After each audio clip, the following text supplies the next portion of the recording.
Hello and welcome to another channeled message of the day. My name is Cassandra. You can call me Cass or Cassie, whatever you prefer. And today we're doing a little bit of a different message. Typically I pull from cards to gain some inspiration for your message. But today it just hit me right before I hit record because this book was staring at me in the face. I am going to flip to a random page in the Bringers of the Dawn book, which is Teachings from the Pleiadians by Barbara Marciniak. Marciniak. There we go. Sorry, Barbara. And I'm going to see what comes through with this message. So let's see. Okay. So I'm picking this paragraph. I'm going to read this paragraph. My eye went to it. And then I'll expand on it from there. We teach you about yourself, and this is page number 108, by the way, because that could mean something. We love numbers here. We teach you about yourselves and assist you in unlocking what is inside of you, not what is outside of you. As bringers of the dawn, you are in your darkest hour before the dawn, when you may wonder if there is going to be a ray of light. Then, almost instantly, the light will begin to show from nowhere. Where will it come from? How will it change your thinking? How is existence as dark as it can be in one moment, and then the next instant there is light? As bringers of the dawn, you will that light to dawn. Okay. As bringers of the dawn, you will that light to dawn. You were trained for this.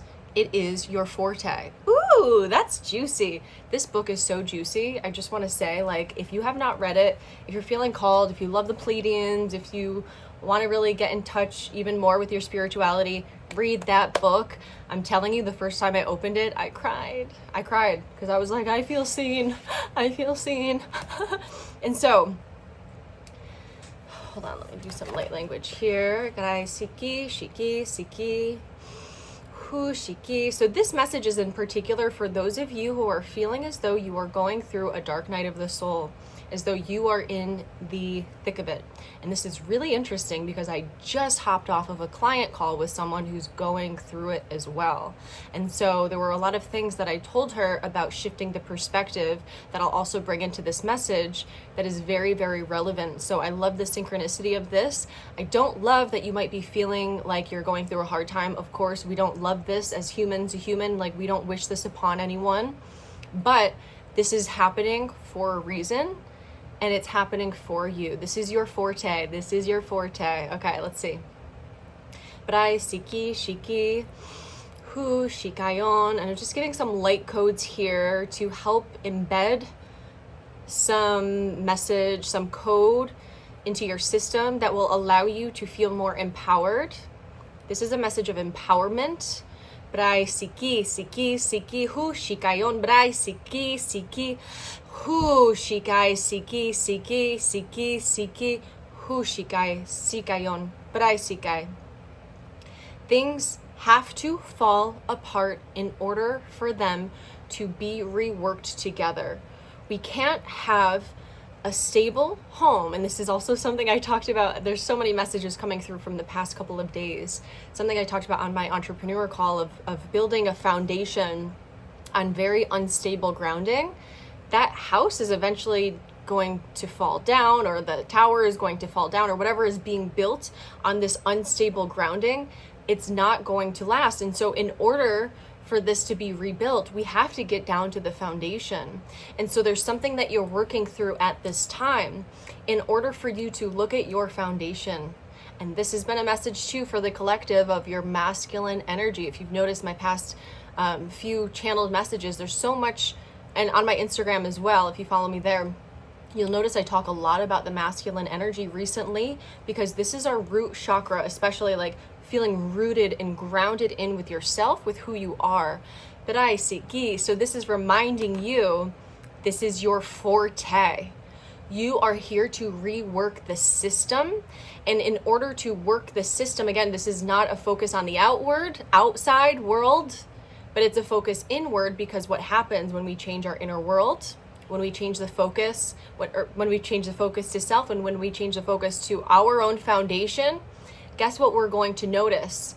the system on the outside of us changing as we change our own system. And what's coming through is your endocrine system, which is your hormones, your nervous system. We have so many systems that work through our bodies in order for us to be functioning here on earth, or to be functioning here on earth. And also, I mean, there's even more systems that are not just earthly, but in particular, we're here on earth, so we might as well talk about that. We can't really ignore the fact that we're here on earth.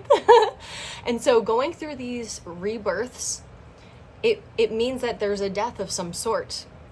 It's just like the soil. What is, when you go to the forest and there's trees that are fallen, they become fuel and food for the earth, for more life to come out of it.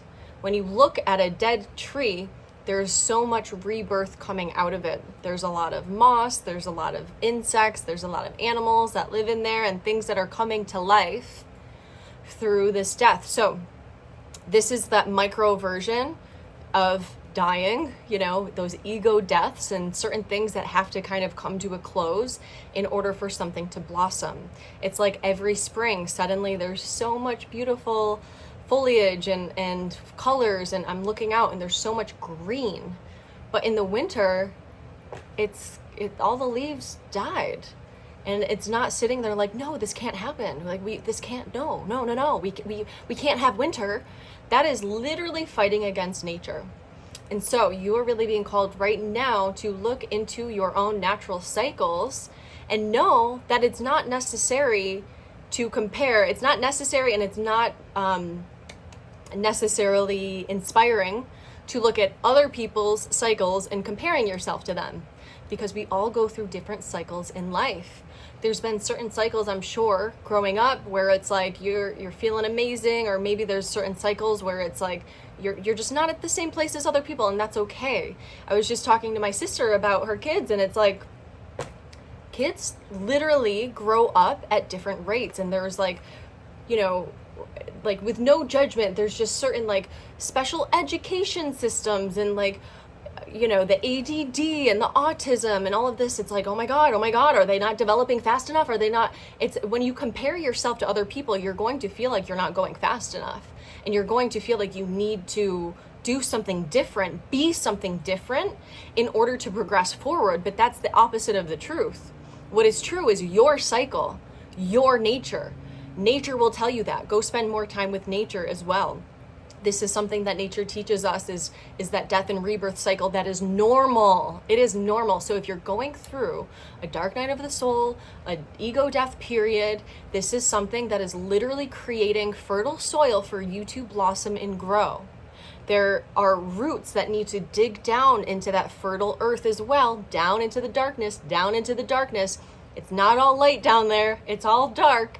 And so sometimes we need to allow our roots to go way down into the dirt in order for us to grow and actually feel stable in this growth.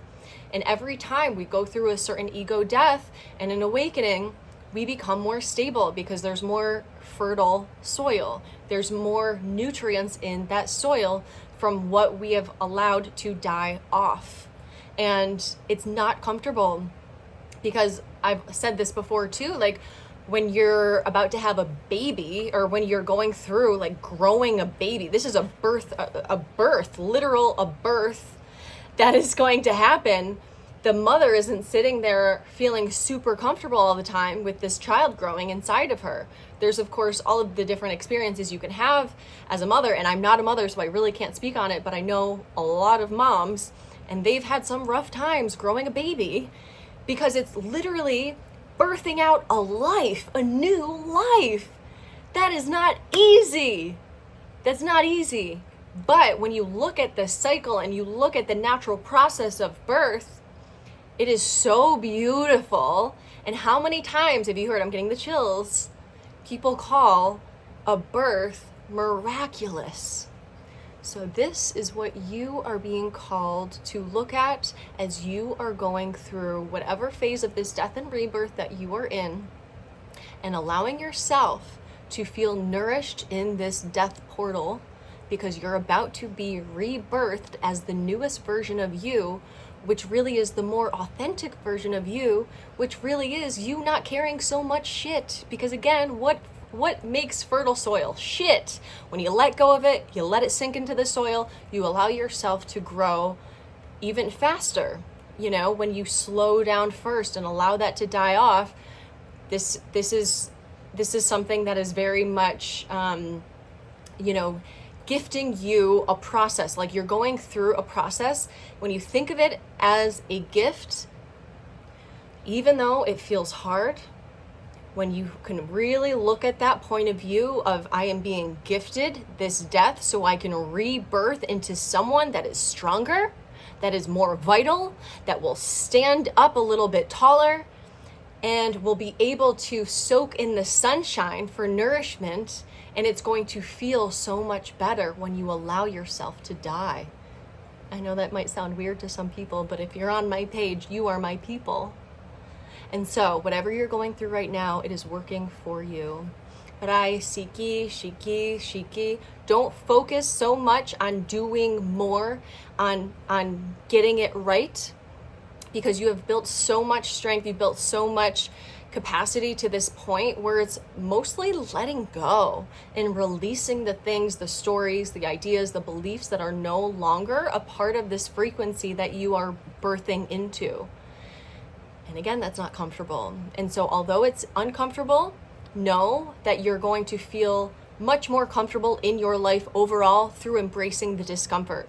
This is why nervous system regulation, this is why working out at the gym, or not at the gym, I have my yoga mat there. It's not comfortable, but I'm growing my muscles, right? Nervous system regulation, doing breath work, it is not comfortable. It is something that I resist a lot. But when I do it, that discomfort makes me feel more comfortable in my overall life. So try to embrace that discomfort. Don't just try, but embrace that discomfort, because this is fuel for the life that you are creating for yourself. And don't just trust in the universe. Don't just trust in God.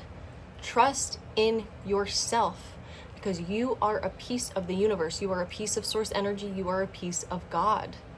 And so when you're allowing yourself to see yourself in this light or in this dark, all of the above, you will see that this is truly working for you, and you are gaining ammunition as you move forward. And you'll notice, I'm picking up on 1 month's time is coming through my head. You'll notice that things are going to rapidly come together for you as you slow down and don't try to push through or ignore or suppress or get angry. I mean, we have sacred anger. Of course, it's okay to be angry, but I'm just saying at the process. Embracing the process of discomfort and this death and rebirth is so key as you awaken to the next level of you. And I'm so excited for all that's coming your way as you do so. If you want to work with me further, I do personal readings and have different offerings for you, and I'll put the links down below. Be sure to like and subscribe to my channel, and I will catch you tomorrow for another channeled message of the day. Mwah! I love you guys.